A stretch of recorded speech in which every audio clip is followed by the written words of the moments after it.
আচ্ছা কোনছে আল্লাহ বড় না মানুষ বড়? ধরো গাদা, তুই কার হাতে কার জোড়া দেশ? কুড়ায় আল্লাহ আর কুড়ায় মানুষ। যেটা কবার কইছে ওইটা কন।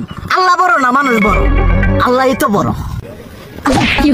আল্লাহ বড়, তাহলে আল্লাহর কথা না হইনা মানুষের কথা শুনেন কে? তুই কি কইতাছস? কি আর আল্লাহর কথা মানে না মানুষের কথা মানে? হ্যাঁ, কি আর মানুষের কথা শুনেন তাই না? আপনি যে ওই দিনকে ডায়াবেটিসের রোগ নিয়ে যে হাসপাতালে গেলেন, ডাক্তার আপনার কত কিছু খাবার না করলো, সব কিছু না খাই এখন চলতেছেন, তাহলে আল্লাহ যে আপনারে কইছে যে হারাম খাবার না, সুদ খাবার না, কই আপনি তো কাম কাজ বাদ দিয়ে এলাকার মধ্যে টাকা পয়সা না গায়ে খালি ওইলে দিয়েই খান, নিজেরা টিয়াও হালাল ভাবে কামাই করেন না, ওই সুদও তো না কটা টিয়া করে লাভ আহে ওইলে দিয়ে দিয়ে চলে না, পেটা বড় বানাইছেন। শুনেন একটা কথা কই, হারামের কোনোদিন আরাম নাই।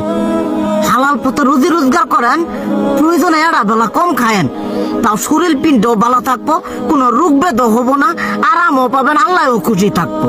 তুই আমার এইভাবে বুঝাবি আগে কইলি না কে?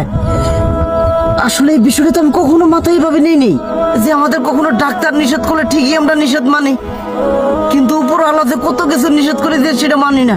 আর এই যে হারাম পথে টিয়া পয়সা কামাই করতেছেন, শরীরের মধ্যে দুনিয়া রোগ বেত হয়েছে, দেখা যাইতেছে যা টিয়া হারাম পথে কামাই করতেছেন তার তো বেশি টিয়া মনে করেন জ্বলেই যাইতেছে গা বেশি।